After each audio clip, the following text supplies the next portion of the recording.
En Argentine, le football est bien plus qu'un sport, plus qu'une institution, une véritable religion qui fait chavirer des millions de fans à travers tout le pays.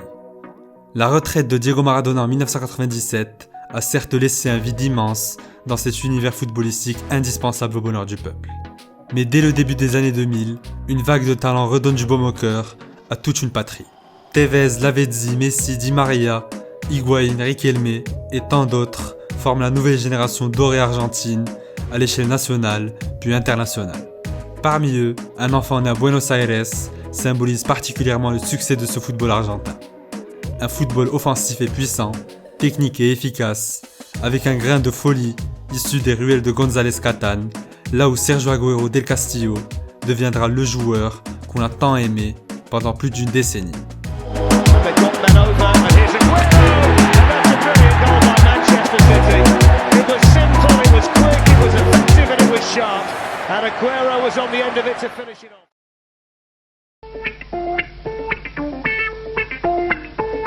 Kum Kum est une série japonaise qui a connu un succès en Argentine dans les années 80-90.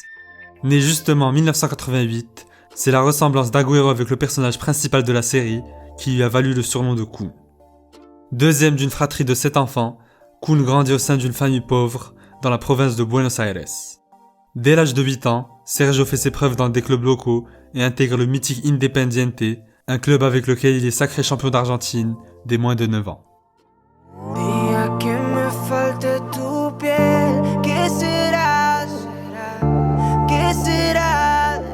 Sur ces rares images, un rayonnant joyau argentin fait ses débuts en première division argentine à seulement 15 ans. Vous l'avez compris, ce joyau qui fait alors les gros titres de la presse nationale, c'est bien Kun Agüero. 7 mois plus tard, Kun dispute son premier match en Copa Libertadores et enchaîne les titularisations. Fruit de son travail, il devient un joueur important des U20 de l'Albiceleste aux côtés d'un certain Léo Messi. Un talent hors norme que Sergio confirme lors de la saison 2005-2006 avec pas moins de 18 buts en 36 apparitions. «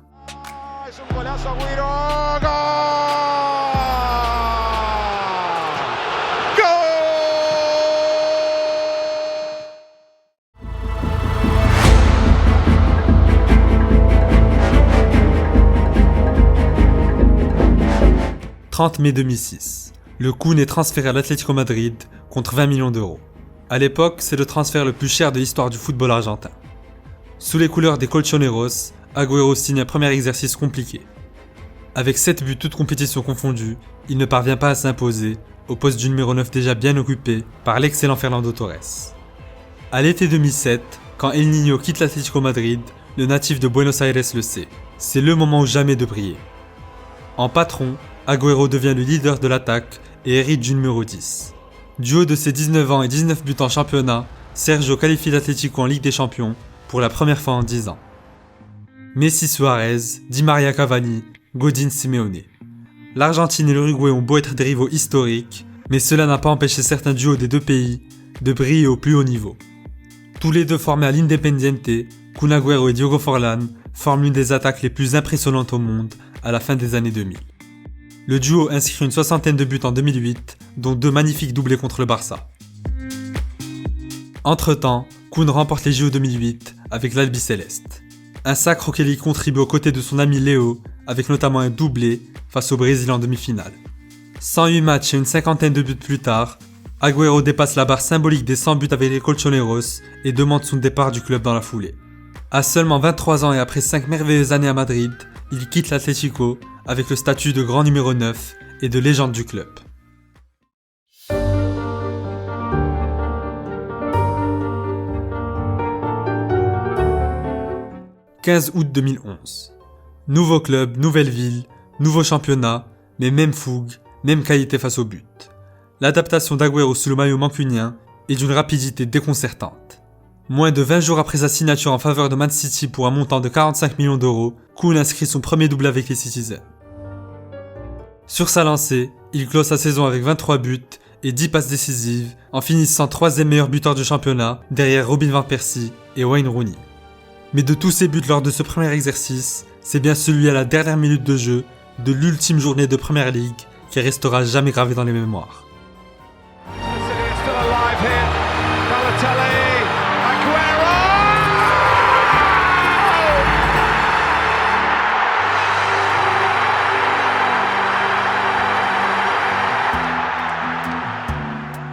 Grâce à la frappe la plus importante de sa carrière, le numéro 16 argentin permet à City d'être sacré champion pour la première fois depuis 44 ans. 1937, 1968, now 2000. La saison suivante, Agüero est ralenti par les blessures et ne dépasse pas la barre des 20 buts, malgré quelques coups d'éclair, comme lorsqu'il offre la victoire à son équipe lors du derby mancunien. En 2013-2014, Kun se rattrape très bien avec ses 28 nouveaux pions. Décisif en moyenne plus d'une fois par match, il participe grandement au nouveau sacre de Manchester City en Premier League. En phase de groupe de Ligue des Champions, les Citizens marquent les esprits. À l'Etihad Stadium, les hommes de Pellegrini réussissent une remontada face aux champions d'Europe en titre, grâce à un triplé de l'inévitable Kun Agüero. Qualifiés en 8ème, les Mancuniens signent le meilleur parcours européen de leur histoire, mais ne peuvent rien face au Barça de Messi et de Dani Alves.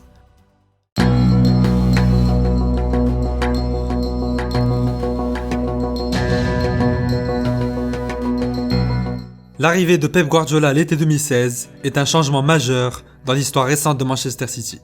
Sous les ordres du tacticien espagnol, Agüero continue d'empiler les buts dès le premier match de la saison.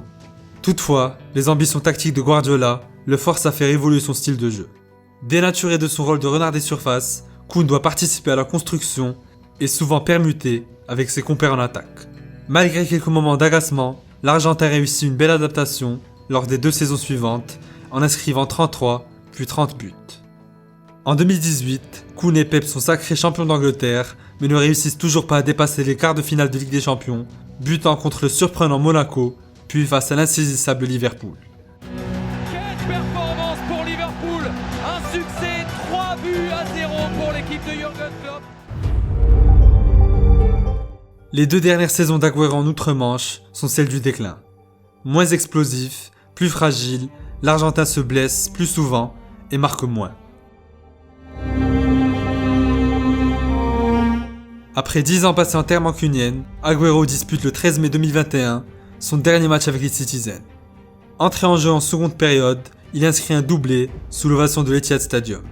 Du haut de ses 260 buts avec City, il bat le record de buts pour un même club de Premier League, jusque-là détenu par Wayne Rooney.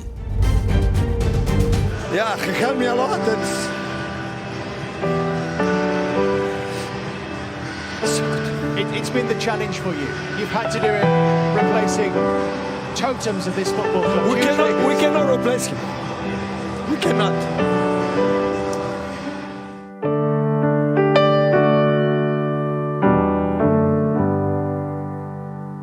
Lorsqu'il signe librement en faveur du Barça, Agüero y voit la destination sportive idéale pour une fin de carrière aux côtés de son ami Léo. Mais la première désillusion arrive très vite lorsque Juan Laporta annonce officiellement le départ de Messi en août 2021. Mais malgré cette déception, Agüero réaffirme son envie de tout donner pour le club. Ironie du sort, son premier but sous les couleurs blaugrana arrive face au Real Madrid alors que son équipe est en plein naufrage. Malheureusement, un malaise cardiaque a récemment refroidi les ambitions du buteur argentin qui pourrait ne plus jamais rejouer au haut niveau. Mais une chose est certaine, Agüero n'a plus rien à prouver. Sa carrière déjà exceptionnelle a profondément marqué l'histoire de la Premier League et le football du XXIe siècle. Et quoi qu'il arrive, nous n'oublierons jamais le grand joueur qu'a été le Kun.